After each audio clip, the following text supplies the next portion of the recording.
right, another Monday morning, lovely Monday morning when we're here, not just to kickstart your day, but your week. This is the Morning Cafe. Karibu sana. My name is Freddy Ndimuli. My name is Ann Odida. Thank you so much for joining us. It is a very busy weekend. Of course, tutakuwa hapa kama kawaida every day, 6 a.m. up until 10 a.m. So much is happening. Yes, definitely a lot is happening. President William Ruto continues with his 7-day tour of the coast region, and a lot is coming up. Jana alikuwa anafanya kazi ya kukaribisha wageni from Norway. Anaenda kisalamia kila mtu, karibu Kenya. Karibu Kenya. Yeah. Yes. All right. Quick highlights this morning on Taifa Leo. Habari kuu pale, Koome majaji roho mkononi.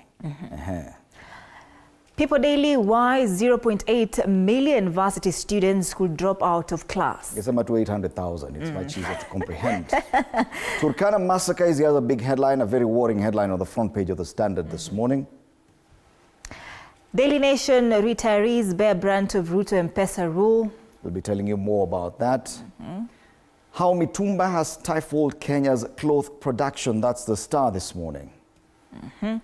And Business Daily, Quiver Honor Sport Pest CEO in boardroom battle. All right, so these are the local dailies. We'll be back to take a look at them in depth. Let's take a look at what's headlining in the region.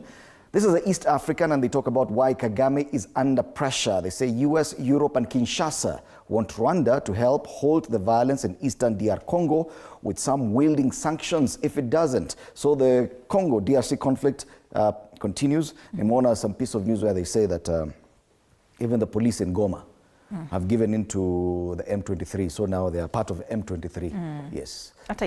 So imekuwa ndo serikali. Yes. Serikali ya Goma ni M23. Pale chini on the front page of the East African, they talk about what's happening in Sudan, and they talk about what we were talking about last week, Kenya's diplomacy and what we've been calling diplomatic gaffes. So they call it Ruto's gamble on DRC and Sudan peace. His hobnobbing with warlord Hemedti is frowned upon, but officials say it's partisan mediation. So how do you have partisan mediation?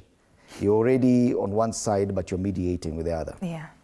Because over the weekend, it was interesting to see that the RSF and other groupings finally, under the cover of darkness, they went somewhere, they did not reveal their location, they agreed on a few things and signed that charter, despite all the upheaval that it had caused last week. And Nairobi has defended that action and said it's all part of mediation. What happens next? Why Africa shouldn't fret over the Trump tariffs, experts say unless the American leader kills AGOA, there's no cause for alarm. Remember, AGOA is up for review this year. Whether or not they will renew, we wait to see. Trump amesema no to a lot of things. I don't know if he'll say yes to AGOA. ESC court pushes law to give it autonomy. That's the ESCJ bill 2016 has been gathering dust on shelves for 10 years. Judges say it is time it was enacted. So that's as far as the East African is concerned. Let's take a look at the individual countries, and we start off in Uganda. The Daily Monitor, NRM sends civilians back to military court, and members' controversy. The NRM caucus maintains that the amendments adopt the general principle of the Supreme Court ruling, but legal experts and opposition leaders worry they seek to indirectly maintain military stranglehold over civilian legal matters. Kumbuka Kiza Besije is also still under detention because of something like this. Oh, yeah. And you know, it's very interesting that over the weekend, the kind of discussions that are going on X about how Kiza Besige's wife was once in a relationship with the president Yoweri Museveni, and they broke up in 1986. Then Museveni's son, Kairetu Gaba Muhoozi, who doesn't know how to stop tweeting, was just tweeting all through, and he was revealing a lot of family secrets. People love triangle. Okay, we did not know. Everyone thought, it must have been a rumor, but he came and confirmed and said, hey, my dad did this and the other. My dad chased you away. Yeah. That's interesting. That's a Daily Monitor. Yes. The other paper in Uganda is a New Vision. Matters education, given a lot of prominence there. Learners shun arts subjects at top schools. Over 95,000 miss out on Senior 5 admission. They still talk about Senior 5, that's the advanced secondary school, which I think they're still transitioning into right now. It's that time of the year, and learners apparently are opting for STEM and not arts subjects. Pale, your story, MP wants civilians with illegal firearms court-martialed. It's the same story on the front page of the Daily Monitor in Uganda. Other quick highlights on the front page. Japan pledges to build new Karuma Bridge. Some very specific and very Uganda-centric news. Let's move on to Tanzania, and we start off with the Citizen. Matters development, why agro exports are set to suffer, government response. Now Tanzania's agricultural export sector faces a major policy shift following a sharp increase in fees for phytosanitary certificates, which are essential for exporting agricultural produce. And that story is on page 2 of this newspaper. Social services in focus as Samia visits Tanga, and President Samia Suluhu Hassan yesterday embarked on a 9-day tour of Tanga region and reaffirmed the government's commitment to improving social services. Another story there is EU lawmakers to assess development projects in Tanzania, story on page 3. On the top strip of the Citizen, Tanzania melts ban on imported electronics as it builds capacity. That's all on the Citizen. Will they be able to build or manufacture enough of its electronics locally now that it's banning imported electronics? The other quick story, construction of latest phase of S.H.A reaches 63%. So they're still building ile SGR ya stima. Lakini wangeanza na stima alafu SGR. Uchokozi tu. Aha, kwenye gazeti la Mwananchi, waingia vitani upya. Ani waliotimuliwa Chadema. Ni wale wabunge wa viti maalum, Kishoa na Nusrat, wazidisha joto uchaguzi mkuu wa mwaka huu. Mwakagenda akoma na Chadema. CCM watia neno. Baadhi ya wanasiasa waliotimuliwa kutoka Chadema, nafikiri wengine wamevuka wakaenda upande ule mwingine wa CCM. Mufti amwombea radhi mwalimu wa madrasa, habari pale ya masuala ya dini. Na afya ya Papa Francis bado bado yes. TC atoa kauli bado. Okay. So yes, the health condition of Pope Francis is still not clear. A lot of the dailies were talking about him. In Kenya, we've not seen any that has featured him on the front pages. So right, we'll be back to take a look at the local dailies in depth in a short while. For now, let's take a look at the weather situation across the country. And now that we know that President William Ruto will be or continues with his tour of the coastal region, today he might be in Kilifi, he might be in Lamu, he might be in Malindi, because he was set to launch 3 affordable housing projects. One in Lamu, another one in Kilifi, and another area. So we're not so sure where he'll be exactly. But if we look at Kilifi, it's 26 degrees Celsius as we speak, feels like 29, is pretty warm. Highs of 31 degrees. So leo joto kule, ambia rais akiweza kutembea na vest itakuwa sawa. Pale kuna joto kali kule Kilifi. Yesterday, but it's like he's not suffering. I saw him and he's enjoying the coast weather, holiday weather for him. In Nyeri, it's 12 degrees in Nyeri, it feels like it. Highs of 26 degrees. Precipitation hapa ni kama kutakuwa na showers of blessing. Okay, 0. Nothing much. You barely feel it. Let's go to Narok, areas around Masai Mara, tuone kama kuna anything different. It's chilly this morning, 14 degrees as we speak, promises to get as high as 28 degrees Celsius as the day progresses, mid-afternoon. A bit of cloud cover towards the evening, no chance of rainfall as well in Narok. In Turkana, kuna vita huku. Turkana, yes. 24 degrees as at now, it feels like 25. You're expecting highs of 37 degrees. Yes, I think this is the hottest we've seen today. 37 degrees. A bit of cloud cover, but it doesn't really help. Yes. Sunny intervals throughout the day, no chance of rain. Hottest weather, 37 degrees Celsius in Turkana. Finally, in Nairobi. It's 17 degrees in Nairobi, it feels like 16, highs of 28 degrees, not so bad. Kumejua imewaka sana last week. Cloud cover through the day, precipitation hapa, 0. Remember on Friday it went as high as 30 degrees Celsius. Yes. It's dropping slightly to about 28 to 29 this week, which is more or less, it's warmer than average. Yes. All right. Now that kuna joto kingi, tuangazie masuala ya traffic. Monday morning traffic in Nairobi. Joto kingi kweli. Joto ni kingi. Ama unataka kusema ni joto mingi? Si jingi. Joto jingi. Oh, joto jingi. Okay. A big. Every day you learn joto jingi. All right, so if you take a look at Thika Road is looking nice all the way into town. Nothing much to worry about. It's only getting to Pangani. That's when you see a spot of red around the interchange, which should be expected. Jogoo Road, Makadara, a bit of red there. That's also to be expected. Areas around Haile Selassie Avenue, Landis Road, around areas, railways, Marikiti Pale, towards Muthurwa, towards Machakos bus station. It's getting busy this morning. Farther east, Outer Ring Road, Pale Feather Pipeline, it is building up because the matatus are picking up passengers heading to town. Kangundo Road is also busy as you get closer towards Outer Ring Road, towards town.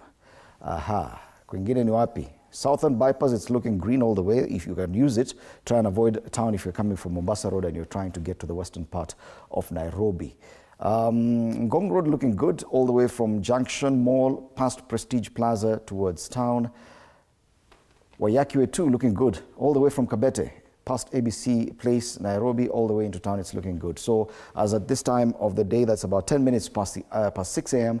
Traffic sio mbaya sana, but it is building. So probably at around 1:30 the hour. Traffic itakuwa mpata joto. All right, let's jingi. Correct. Yes. Right. Let's take a look at the quote of the day.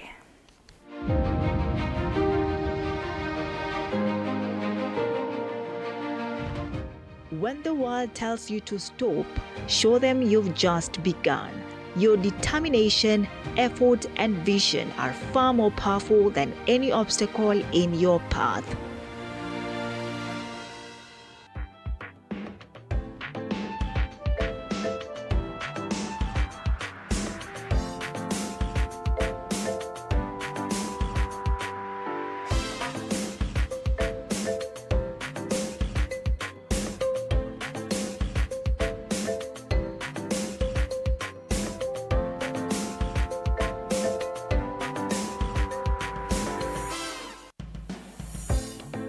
All right, time for us to take a look at the local dailies in depth, and we start off with Taifa Leo. Anasema kome majaji roho mkononi.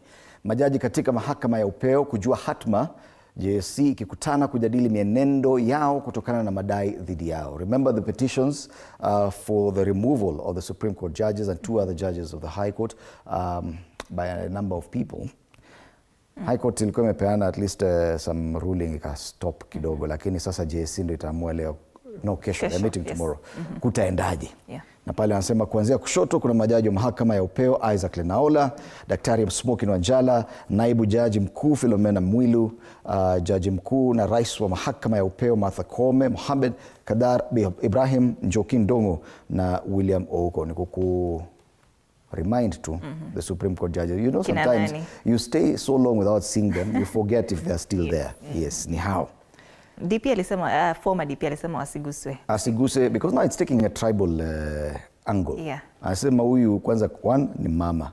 Na akasema viongozi wa Meru mbona wananyamaza na mmoja wao anasumbuliwa, anavurugwa. Vidokezo zaidi kwenye ukurasa wa mbele wa gazeti hili pale chini. Kalonzo adai kesi ya Rigiji ilikuwa feki. Anasema kadri ya mpito wa wakati ukweli kuhusu kesi ya Rigathi Gachagua utaanza kufichuka. Habari kamili kwenye ukurasa wa 3. Na nilikuwa nimesema kuna gazeti la humu nchini liko na habari ya Papa kwenye ukurasa wa mbele, lakini hili gazeti liko na habari wasiwasi kuhusu hali ya Papa. Madaktari wabana maelezo muhimu kuhusu afya yake ikidaiwa kuwa Papa amezidiwa. Habari kamili kwenye ukurasa wa 8. Na mashirika zaidi ya umma kufutwa. Mashirika yatakayoathiriwa ni yale yanayofaa kugatuliwa na yale yenye majukumu sawia. Pale juu karata 4 za Raila akilenga kura za 2027. Raila Odinga bado ako kwenye kurasa za mbele za magazeti humu nchini. Sema licha ya kushindwa kura ya AUC, Raila atakuwa na usemi mkuu nchini. It's rather obvious, ni kama kusema ukifungua tap maji itatoka. Na kwenye spoti, Rashford aleta raha Villa, Arsenal na Chelsea wakilia. Aston Villa waendelea kuandikisha matokeo mazuri. Miamba Arsenal na Chelsea wakirambwa. Walirambwa. Na I think that's the end of the season for Arsenal. Mimi sioni kama kuna kitu kingine hapo. Hakuna. Lakini bado ni timu kubwa. Kama jana Man City wange hold Liverpool pengine, lakini Liverpool walikanyaga hao watu wa Manchester mbaya sana. Gazeti la Taifa Leo. People Daily, why 800,000 varsity students could drop out of class. Of course, that is the top story there on the People Daily. Now, this is Matters Help, and anasema there is a document that was tabled in Parliament. Imeonyesha a shortfall of 37.9 billion Kenyan shillings for grants and scholarships.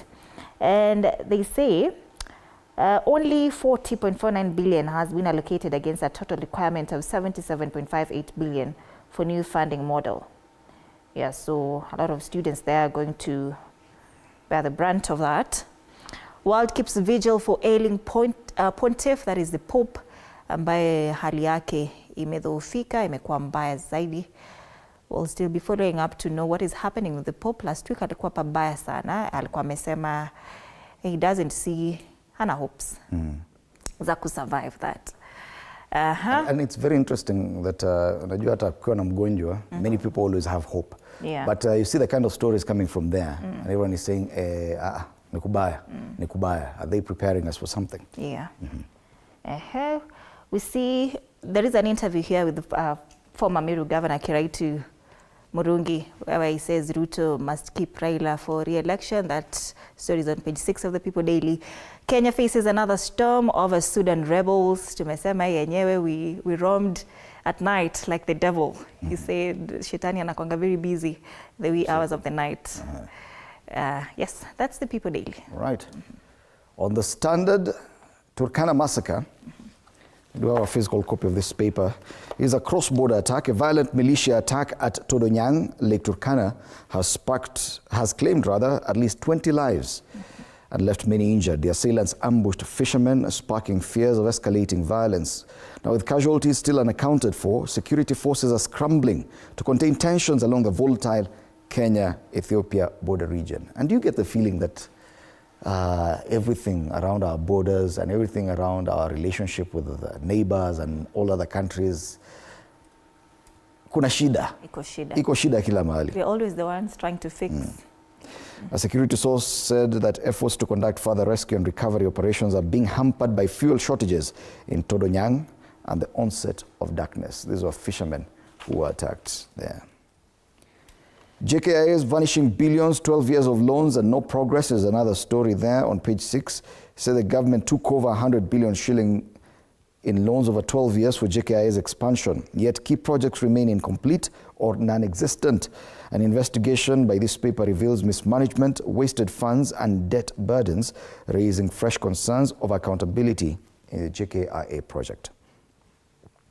Pale juu, how knife gangs are holding Mathare residents hostage, and that reminds me of that very sad story where a father was taking his son to school in the morning and was attacked and stabbed to death while the son watched. Yeah. And yes, well-wishers eventually took over the care of the child, but you can imagine that kind of trauma for a young child, just watching your parent being killed before your very eyes. Sick Nation, hospitals hold S.H.A services. That's a continuing story. Rufa still doing their thing. And in sports, Magical Kenya Open was a sight to behold and is what features on the back page of the Standard. And the winner is Jacques Krusiewicz from South Africa, celebrating after winning the Magical Kenya Open at Muthaiga Golf Club yesterday. And that's the Standard. Daily Nation, retirees bear brunt of Ruto M-Pesa rule. Support move was aimed at easing access to funds by the elderly. And they say 2,000 Kenyan shillings, amount in shillings given to poor citizens above 70 years, orphans and disabled Kenyans monthly. Now, many senior citizens have been locked out of the Inua Jamii program following President William Ruto's directive that all disbursements be done through mobile money wallets. Now, this stems from SIM registration hitches, including having national identity numbers with 7 digits or deemed too old. Okay, 2,000 tayari ni kidogo anyway. Yeah, but it does something. At least they were getting nothing. So now the problem is when they order to get it through mobile money, and some of these old people don't have phones. Yeah. And those who do, wakienda wanapata ID number iko na namba 7. Yeah. Na Gen Z wako na namba ngapi? 8. All right. Raila has 4 options, according to this newspaper. And they say analysts, allies and critics of opposition leader Raila Odinga are floating 4 options that the ODM leader could pursue after he lost the quest to become African Union Commission chairperson. They believe Mr. Odinga could cement his ties with President William Ruto, that is 1. Continue extracting concessions from the president while pushing the narrative he isn't part of the ruling coalition. That is 2. Reignite his criticism of the administration to prepare for a 6th run and reach out to his former opposition allies. 4 options, they say Raila Odinga has there. Parents losing streak in court cases against private schools orders. Now, for over a decade, parents have been pushing for a court declaration that private schools have an obligation to enforce the constitutional right to education, but their efforts have been proving futile, as courts have continuously held that although Article 43 of the Constitution guarantees everyone the right to education, private schools do not have an obligation to provide such a right. Now, 2014 was the year the first attempt was made by a parent whose child had been expelled for refusing to shave his dreadlocks. All right, on the top strip of this newspaper, they say defining week for Koome and top judges. The Judicial Service Commission is set to reconvene tomorrow. That is tomorrow, Tuesday, with the proposed ouster of the 7 Apex Court judges top of the agenda. Story on page 5 of the Daily Nation. And on page 10 of this newspaper, we see inside elite Kenyan forces battle against Oromo militants. Let's take a look at what that is. Illegal weapons, printing machines, and propaganda books have been discovered, and about 40 suspects arrested. Now, Operation Ondoa Jangili was launched in northern Kenya by Deputy IG of Police Masangeli on February 3rd. This is in the northeastern region. That's the Daily Nation. All right, let's move on now to the next one, and this is a Star. They talk about something totally different. How mitumba, or second-hand clothes, trade in second-hand clothes, has stifled Kenya's cloth production. Trader says sales have dropped by over 40%. The story is in pages 4 and 5. Let's just open it up and see what gist they have to offer here. And they say Mitumba business has helped so many people to fend for their families, and the Mitumba fabric imports stifling textile industry. So you talk about 52 is the number of textile mills that Kenya had in 1984, according to government data. 500,000 jobs created in the 80s, but the current numbers dropped to 4 from 52. The number of employees in the entire value chain from 500,000 to about 54,000. And the average value of Kenya's annual Mitumba clothing imports, 26.3 billion shillings. Yeah, big business. Top 10 Mitumba import sources, so zile Mitumba mnavaa zinatoka China, Pakistan, Canada, UK, US, Poland, UAE, Germany, India, and the Republic of Korea. Yes. Uvai mtumba, Fred? Mimi, what do you think? Umesema ile mtumba mnavaa. Ni wa Kenya, tuongee kuhusu sisi, tunazungumzia wa Kenya. All right. Of course, I'm part of them. And we have a picture there on the front page of this paper. President William Ruto, as he continues with his 7-day tour of the coast region, and yesterday he spent some time in Mombasa welcoming Norwegian Dawn cruise ship at the port of Mombasa. Hiyo ship inaitwa Norwegian Dawn. It has 2,200 passengers on board. Na alienda alisalamia wengi sana. Yes. Na watu wanasema hiyo ni kazi ilifaa kuwa ya hata CEC wa Mombasa. Hata sio governor, hata sio minister. So why is the president doing it? But sio mimi nasema, ni watu wanasema hivyo kwenye mitandao. Gathungu flags irregular 8 billion shilling payout in oil deal. That's a story there on page 9 of this paper. And the story from Turkana, gunmen killed 20 fishermen in suspected revenge plot. That is coming from Turkana. And that's the Star this morning. Right, Business Daily, Quiver owner, SportPesa CEO in boardroom battle, and Quiver Lounge and Grill owner and SportPesa Chief Executive Officer Ronald Karauri are entangled in a boardroom and shareholder war at Kenya's newest insurance company in a battle that threatens to reveal the firm's secrets. Now, the ownership row in Definite Assurance Company Limited, the newest insurer targeting public service vehicles, that is PSVs, started as soon as the Insurance Regulatory Authority gave the company an operating license on December 11 last year. Okay, that story is on page 2 of the Business Daily. How Raila AU bid raised the foreign ministry's budget by 1.1 billion shillings. Now, the Treasury has apportioned an extra 1.1 billion shillings in the Foreign Affairs Ministry budget for the current financial year to cover a string of expenses, including Raila Odinga's unsuccessful campaign for the AUC chairmanship. Disclosures contained in the newly tabled supplementary budget show that the approved estimates for the State Department for Foreign Affairs rose from 20 billion shillings to 21.1 billion on account of general administrational planning. Now, Mr. Odinga's campaigns and support services and foreign relations and diplomacy. Okay. On the ticker, low food fuel import bills narrow trade deficit. SBM loses second bid to block Fidelity Bank's 2.5 billion shilling suit. Portland Cement to start repaying 1.9 billion shilling state-backed loan, and shilling weakens to 2.5-month low. The shilling weakened to a 2.5-month low of 129.5 shillings against the dollar on Friday.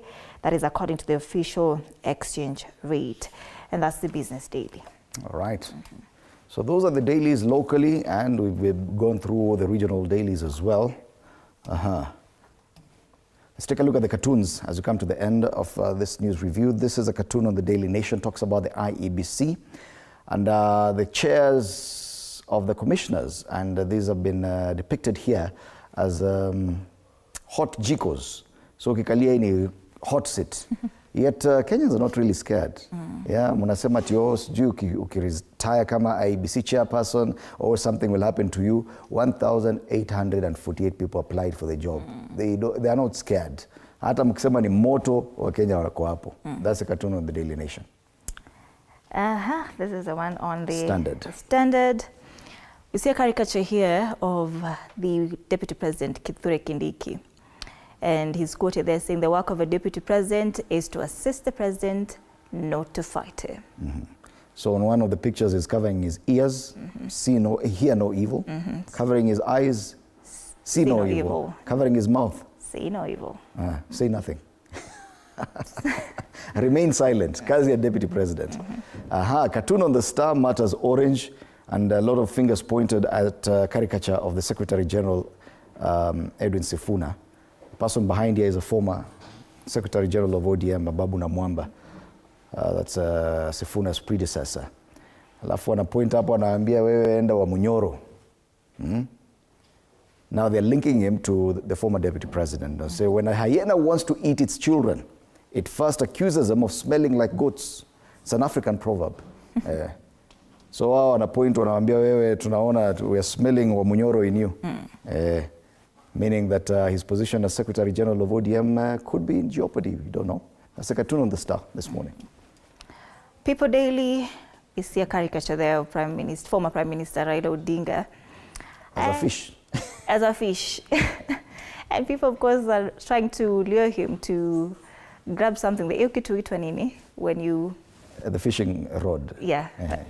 2027 deals pale zimejaa, and we see them in various colors there. Yes, so who will get Odinga? Yes. Of course, a lot of people still speculating on what Raila Odinga, former Prime Minister, will do next. Yeah. What's his next move now that he lost the elections in the AUC? What will happen to him? So, big story there. And Stano from the People Daily has decided to feature that in his cartoon this morning. All right. So, these are some of the big stories we'll be looking at and the big headlines we'll be looking at. on the state of the nation after the break. Today, Samuel Pogisio, a former majority leader in the Senate, 12th Parliament, will be in studio. Remember, Pogisio has also served as cabinet minister in the Kibaki II administration. He'll be here alongside Veronica Maina, a nominated senator, and Joe Nyoto, Senator, Murang'a County. So do stand by for that conversation. Later on, Monday Blitz coming up your way at 8 a.m. this morning. A lot of sports discussions coming from the weekend, especially after Arsenal lost to, which team was that? Is it Liverpool? No. West Ham, yes. 2-0 to West Ham. I didn't even get to watch that game because I knew. Me too. Roho ilikuwa inadunda dunda. Sema mpira ya wazungu. Mpira ya wazungu haitatupea pressure, lakini Liverpool beat Man City convincing 2-0. Does it mean this is the end of the season? Is there hope for Arsenal? So Shutterboy and Fred Arocho will be in studio alongside Innocent Mutiso, former Harambee Stars player, and sports journalist Janet Kimani. Do stand by for that, coming your way at 8 a.m. 9 a.m. we'll be talking matters, role of marketing and driving change with Corazon Sefu Wandini, MD, Kenya Art Edelman, and Dr. Wale Akinyemi, Chief Transformation Officer, Power Talks Consultants. This is ahead of the Marketing Forum on Friday. All right. So a lot coming up your way. Do stay with us. Interact with us on our social media platforms, TV47 Kenya on Facebook and YouTube. On X at TV47 News KE, my handle is at Ann_Dida. The hashtag is Morning Cafe. My handle on X is at Fred Indemule. Stay with us.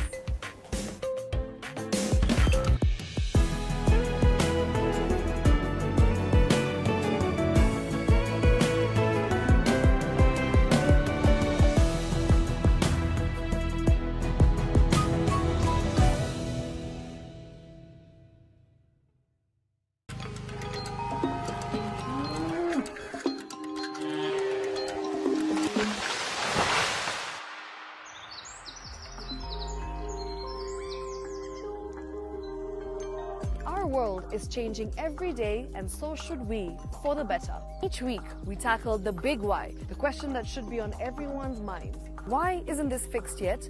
Deforestation, global warming, and the adverse effects of climate change. The future isn't just something that we inherit, it's something that we create. Join us on The Green Fix as we tell the stories of those who refuse to give up.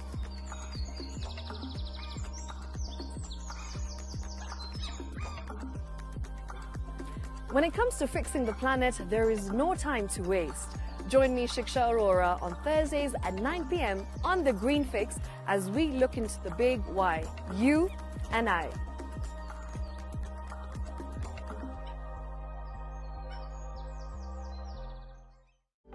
For comprehensive information and education on your health, Body Garage is here.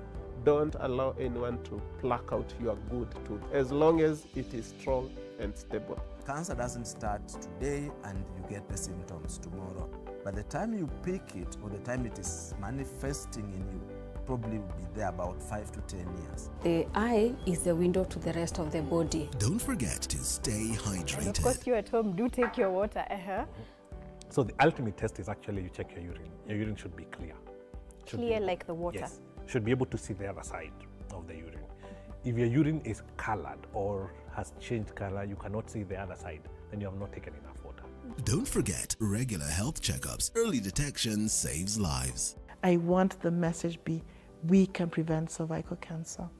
We prevent cervical cancer in several ways. You have young girls and even somebody who's above that age, you can pay at least every 3 years. Somebody should have a pap smear done. If you are 40, 45, 50, going upwards, once a year, please go see a doctor. Yeah, it's just for normal routine maintenance.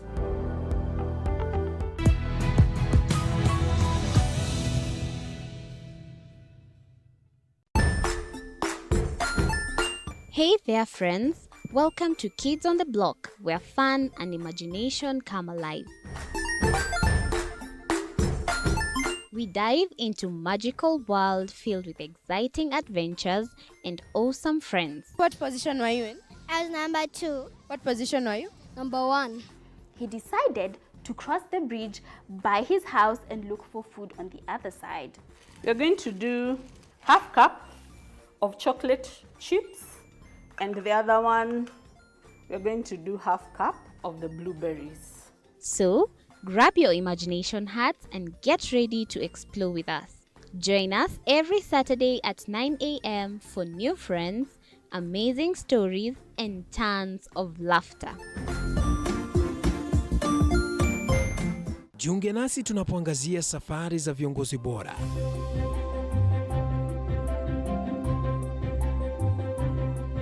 Kutoka kwa ushindi mkubwa hadi masomo magumu. Wakati wetu kwamba wasichana si wa kusoma, ni wa kuolewa, ng'ombe ipatikane, wazazi wakuwe watajiri. Tunashughulikia yote.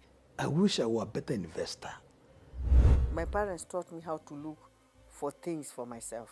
Tazama Mfahamu Kiongozi, ambapo kila kipindi kimejaa maarifa, mikakati na hadithi za kukuza azma yako. For me to succeed, I have to fight. Kila Alhamisi saa 1:30.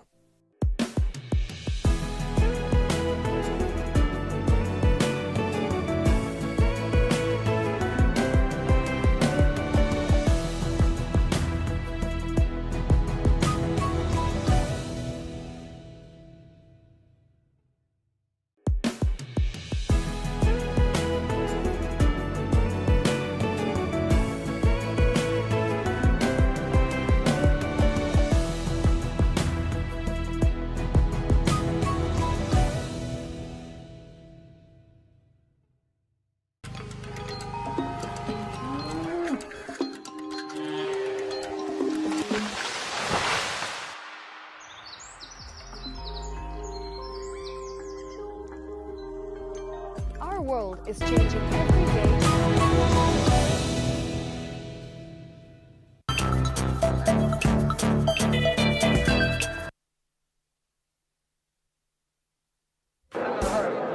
After 4 days of intense negotiations, the Sudan Founding Alliance was officially launched, uniting over 20 political parties, 10 civil organizations, and 5 military groups led by the paramilitary Rapid Support Forces (RSF).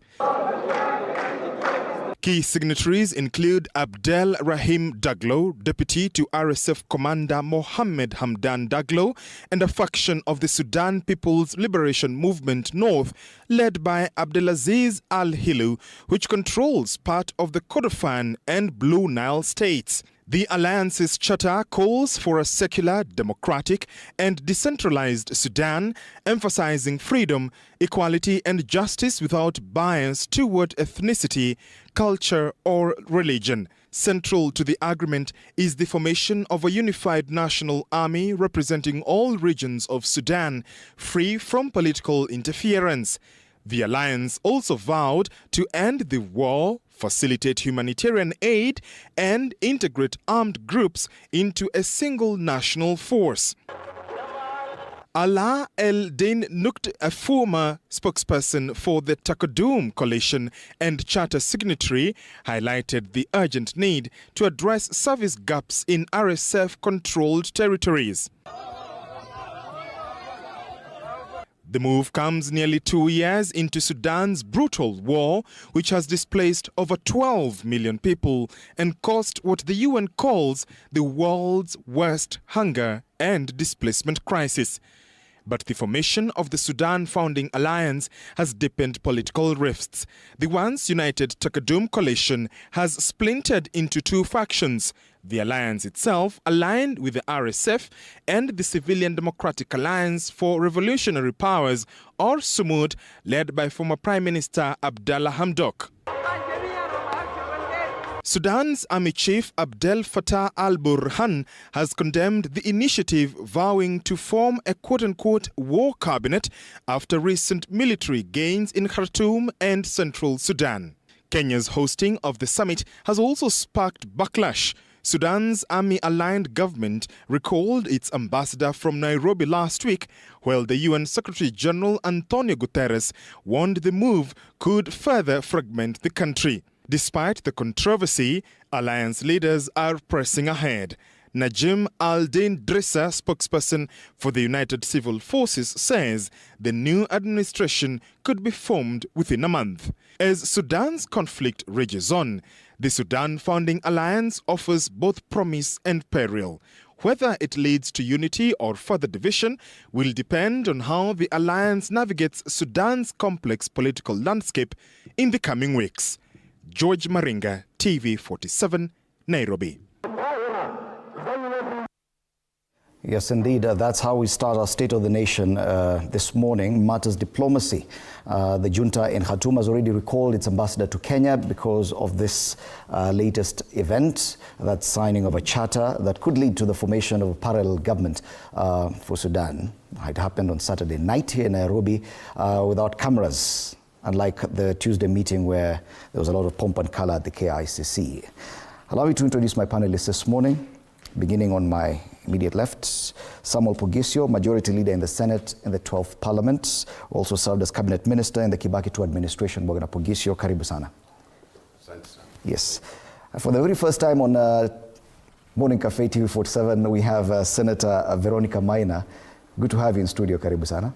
Asante sana. Good morning to all the viewers. I'm happy to be here for the first time. All right. Thank you for the invitation. Karibu sana. Senator Joe Nyoto from Murang'a is a familiar face on this panel. Karibu sana, Senator. It's good to have you this morning. Asante sana. Let's start off on this Sudan issue, and many people are questioning the move by President William Ruto and his administration to allow that process to be conducted on Kenyan soil. Bwana Pogisio, the main question is, could there be any justification on the part of Nairobi to go so deep in something that we should be acting as a neutral arbiter in? Well, good morning. I think, Fred, I believe that Nairobi has been historically a peace hub, a place where agreements are signed, and negotiated and so on for a long time. So that to the common eye, you would think that this is just part of the normal, the negotiations that Kenya has been leading for many years in South Sudan, even in Rwanda, Burundi, Kenya, although in Uganda and also for all sorts of things have been held here.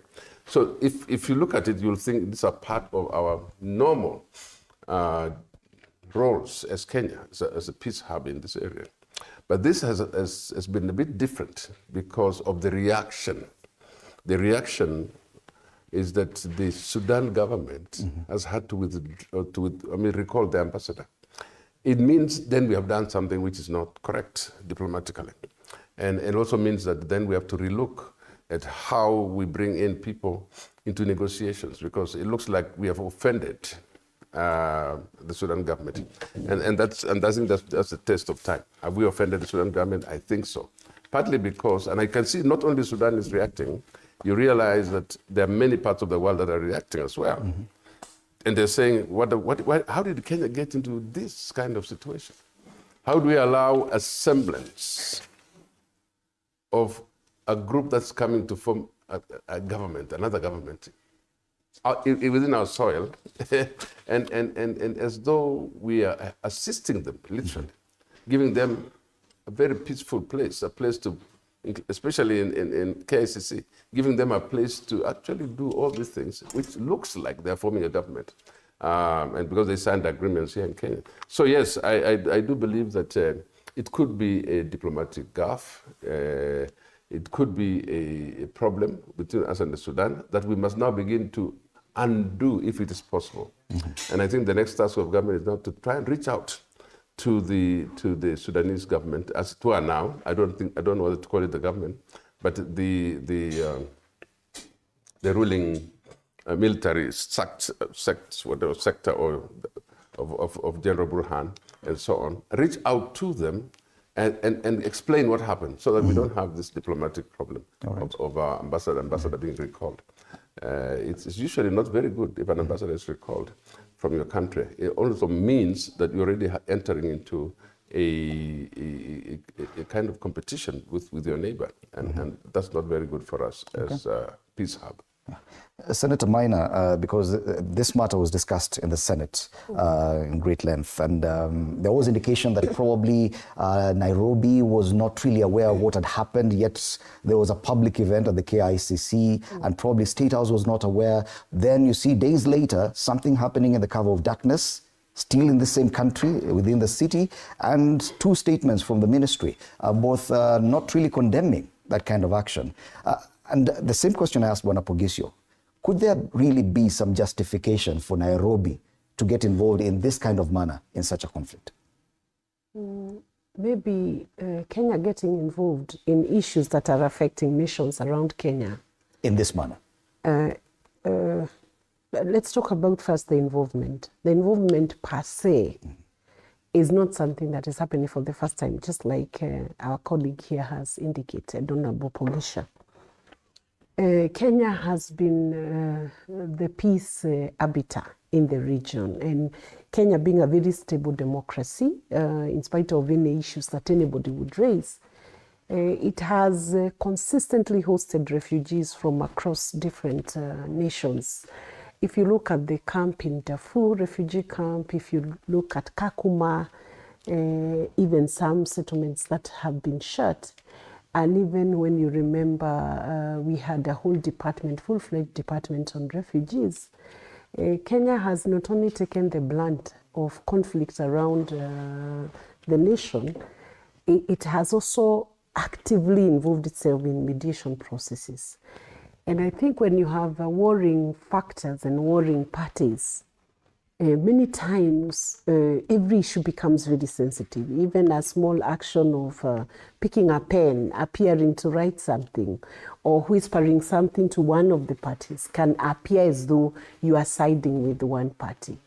I think the assurance that Kenya needs to have is to ensure that even the complaining parties are also listened to, and that Kenya retains a neutrality. Because if you don't do that, you look at the number of people who are displaced within Sudan, immediately they are displaced, by the way, they go to the neighboring countries. And you know, with the Refugee Convention, the 1951 Refugee Convention, Kenya is a state that is bound to ensure that anybody running for asylum within its territory cannot be referred back into a territory where there is risk of that person losing their lives. So that means when there is conflict in one nation, say like if it's in Southern Sudan, or if it's Sudan, or if it's DRC, the immediate impact of what you're seeing on the newspaper or on media, people being displaced, is that you will eventually find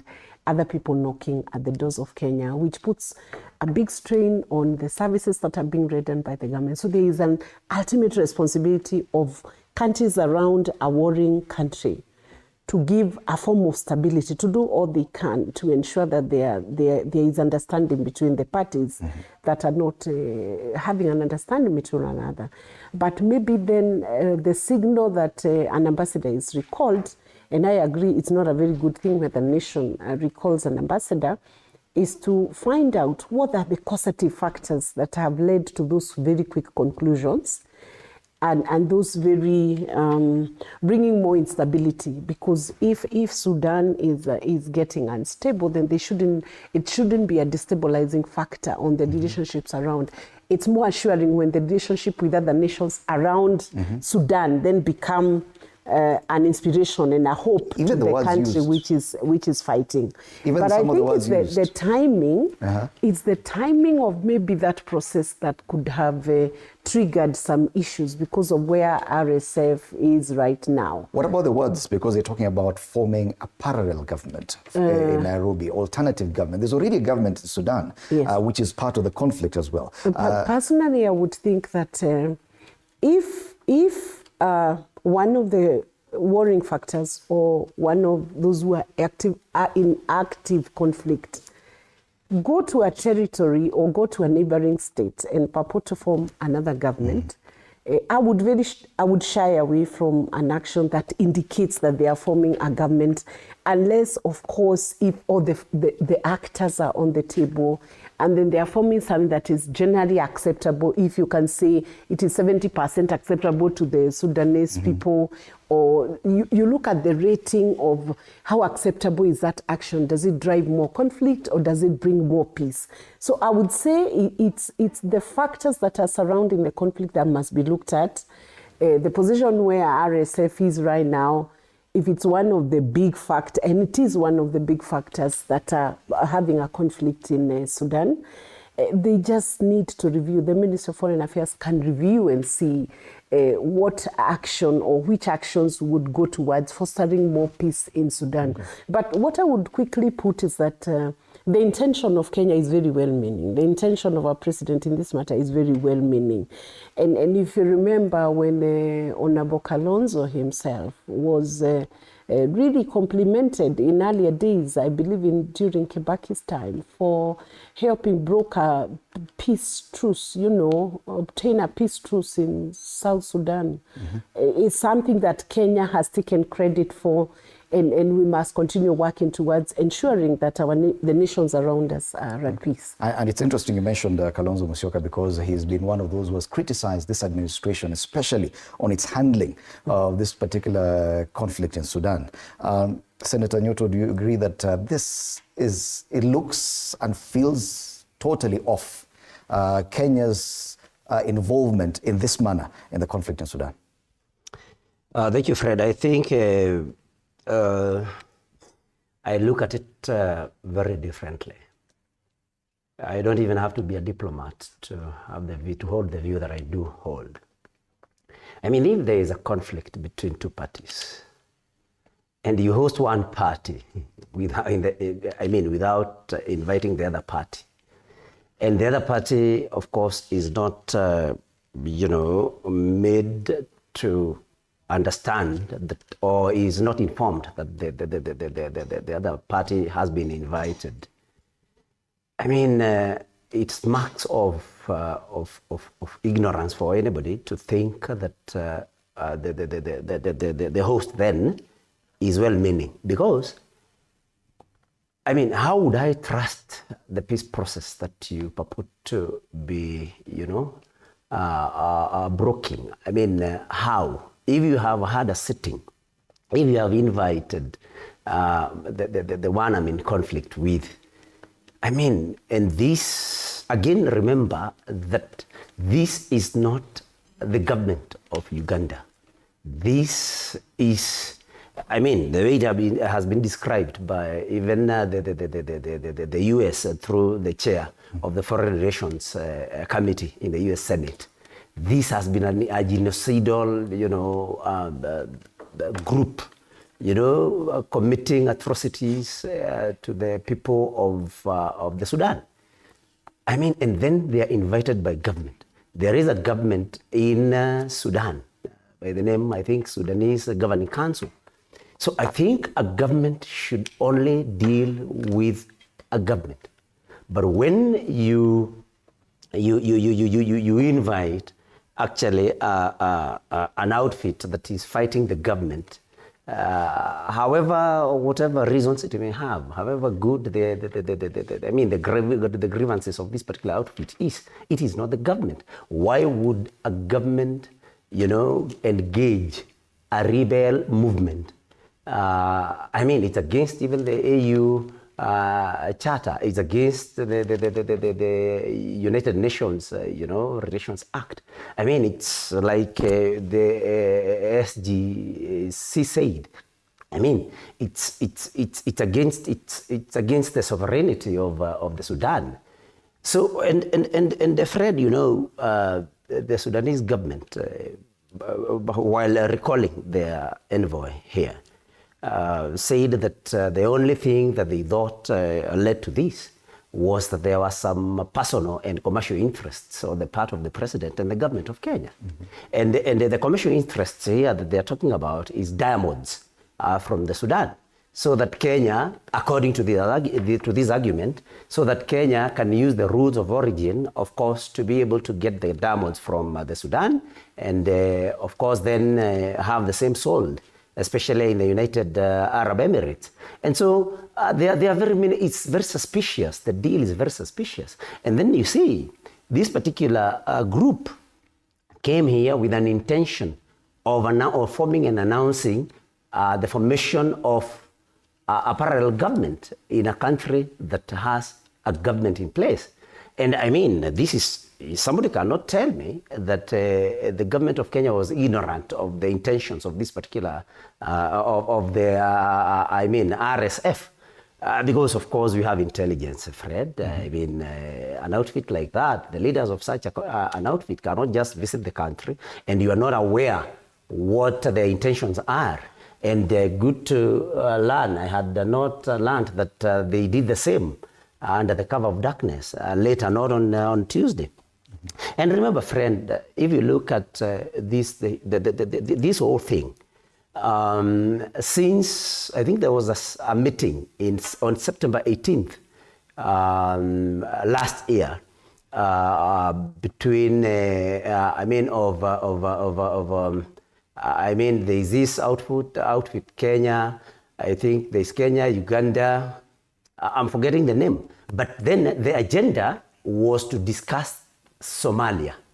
But then it is said that Kenya, of course through the president, who is the chair of EAC, Kenya introduced the matter of the Sudan, which was not on the agenda. And of course, when you look at all these things, then a lot of suspicion is aroused by the action that Kenya has taken. And we cannot just feign ignorance and say Kenya did not know. Even in school, in primary school, if there are two kids that are fighting against one another, you don't call one and hear them out in the absence of the other. Go to a court of law. I mean, definitely, if you accuse me, the other party should be there to hear what your accusations are, if you're going to get any solution. So, thank you, Senator, for that. Yes. I don't think it would be right to assume that Kenya is having commercial interest, or to accuse the president of having commercial interest involving diamonds and gold. That truly would be hearsay and would be wrong. I think you stated as much. That I said, Fred, I was very clear. It is according to the Sudanese Government Council. Yes. I did not say that that is what I believe or that is what, it is not my proposition. I said it was quoted by the Sudanese governing council. And it's part of the claims. So they are not my words. Leading to the polling of the MP. Yes. But if we may draw a parallel, with what's happening in the DRC and the same kind of criticism towards President William Ruto's handling of the same, there's the issue of the other foreign leaders that the president talks about. On the DRC crisis, he came out and said he had talked to the French president, Emmanuel Macron. On this Sudanese one, he came out himself and said he had had a conversation with the U.S. Secretary of State, Marco Rubio. And one wonders, the president is so quick to reveal how he's talking to these other people and not talking to the Sudanese government? It is actually, if I may say, it looks to me like a weakness on our part. In our diplomatic sector, that and whoever is the advisor for the president on that is because I mean you can't afford. Most analysts say that this cost us our AUC seat, chairmanship, partly because by speaking to some of these foreign entities and foreign leaders. Just about the time when you're campaigning for your AUC seat, offended other countries, offended some countries. And when those countries were offended, they definitely influenced how we voted. And would cast a shadow over our reliability as friends, as a country. And so I think sometimes we may not be that we may not be that experienced in handling some of these things. Maybe those are the people who have been advising the president. But I'm just thinking that William Ruto has a chance. The president has a chance because he has been made at that. You know, it's literally a very new president, okay? But being made the chairman of East Africa Community.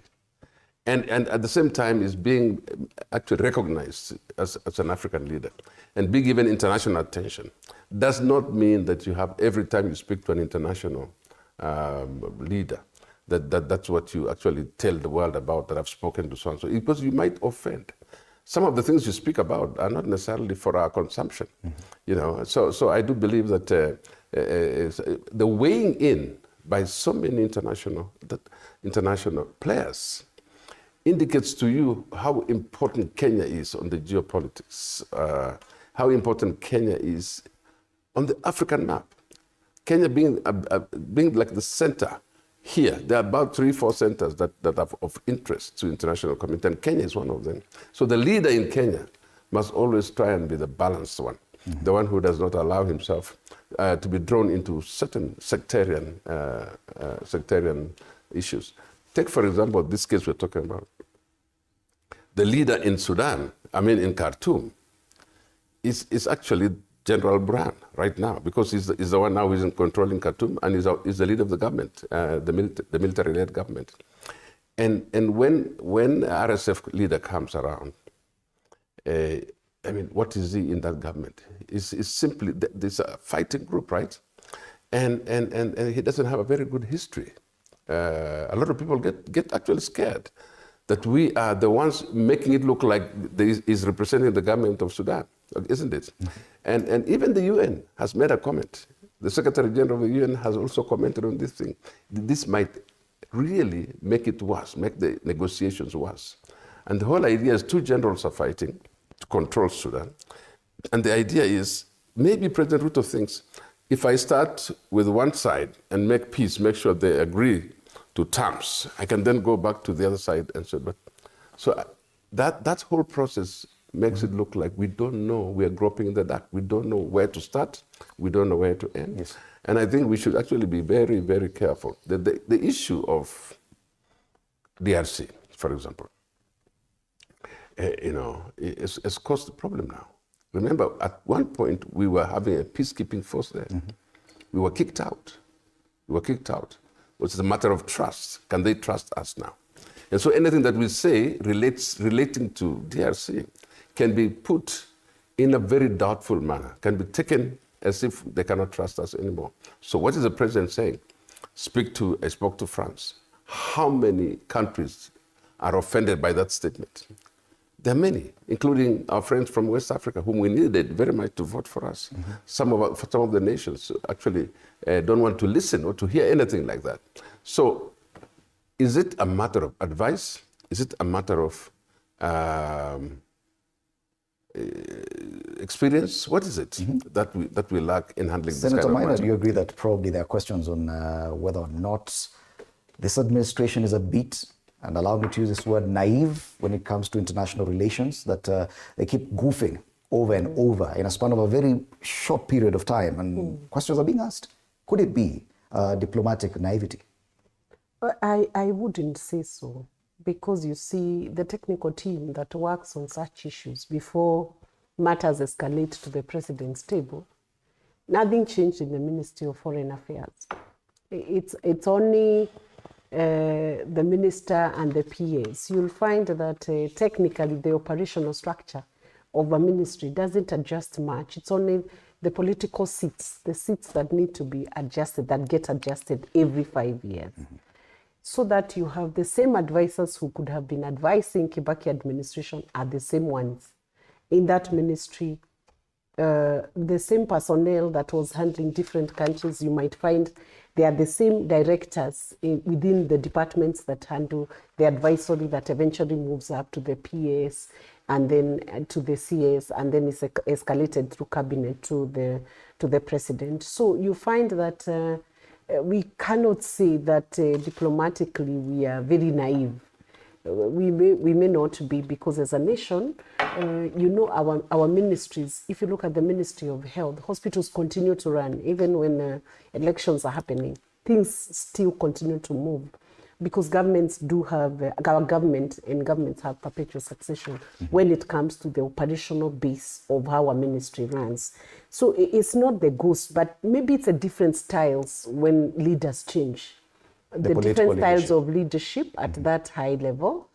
But what I would say is that once again is when parties are warring, even when a couple fights in marriage, anything that you do within that institution, even a very small act which would otherwise not have been questioned in a normal sense, it starts to get questioned when there is a conflict.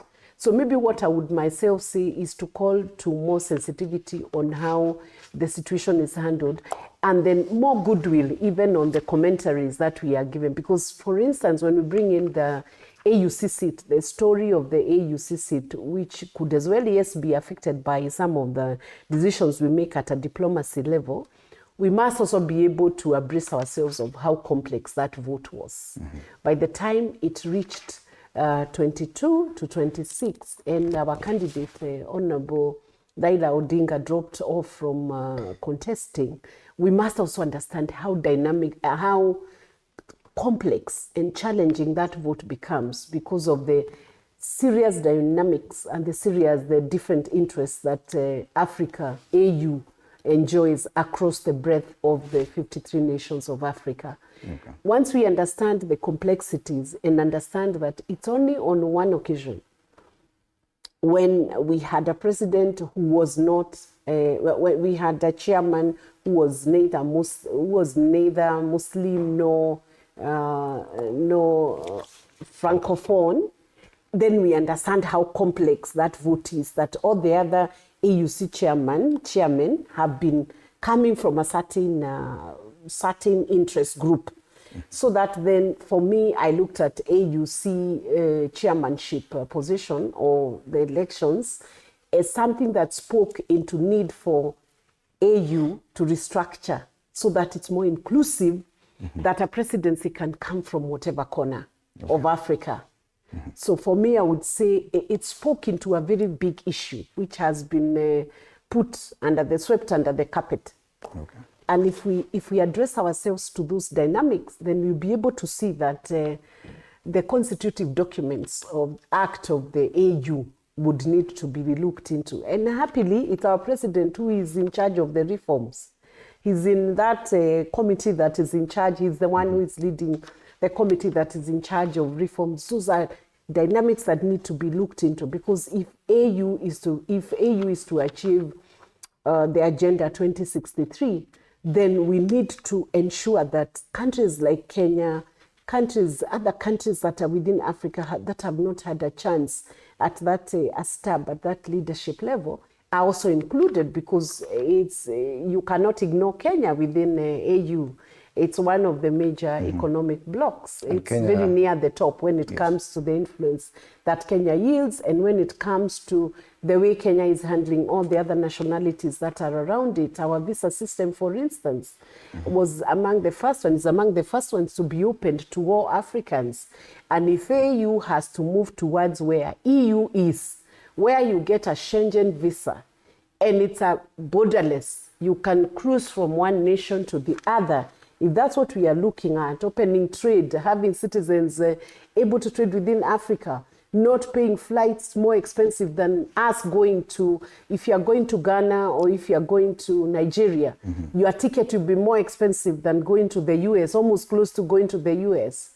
When we look at those issues, dynamics, then we will tell ourselves whether AU has been effective or needed injection of certain understandings that our candidate had. But you will agree now that it is actually realistic to draw parallels between Kenya's diplomacy and the questions being asked about our actions and the consequences, like what will happen at the AUC. You see what is happening right now.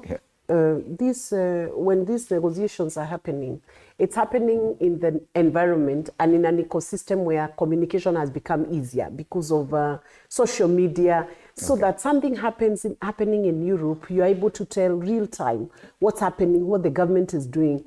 And maybe in previous negotiations, there could have been difficulties, but which were not out because the social media was not at that level then. Communication was not as easy. So it's a more accountable season. Yes. Fred, I think we like going round in circles about something very simple things. It is true, and I agree with my co-panelist that, of course, the Ministry of Foreign Affairs is still staffed with professionals. And of course, then when you talk about the diplomatic goofs, one may ask, like you did, whether it's that we have some inferior kind of a Minister of Foreign Affairs. And I think it's simple, Fred. We have technical staff. We have professionals, people who have studied diplomacy at very high levels, people who have long experiences in that ministry. But Fred, the issue is, does the president bother to consult and listen to those professionals? So it's very simple. You know, you can keep going round in circles while the problem is very simple, that we have professionals, that we have people who have the necessary knowledge, people who can advise, but are they given an opportunity to advise? And if they are given an opportunity to advise, is their advice taken by the president? Because that is clearly where the problem is. The problem is not that we do not have diplomats, that we do not have professionals. The problem is professionalism has been thrown out of the window, and we know whom the president spends time with.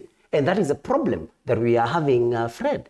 So two things: not listening to advice and not seeking the same, and not even actually listening to it. Number two, interests. Just like you have had, just like I said, the SGC talked about. That is where the problem is. So when we keep going around in circles without confronting the real problem, then it does not help anybody, even the viewers of this particular program. When you talk about AUC, it is not about the structure of AUC. Because if it was about the structure of AUC, we would have talked about it before we lost, before the Right Honorable Raila Odinga lost. Now that we have lost, we want to argue that probably we should actually even look at the structure of AUC and see whether some countries some countries can never ever be able to produce a chairperson because of the structure, like it favors the Muslim states, Francophones, and that kind of thing. Fred, it is simple. We lost the AUC seat because we messed diplomacy. Okay. We should not sugarcoat this. We would have won this particular seat had we not messed the M23 DRC issue, Fred. The SADC countries would have voted for us.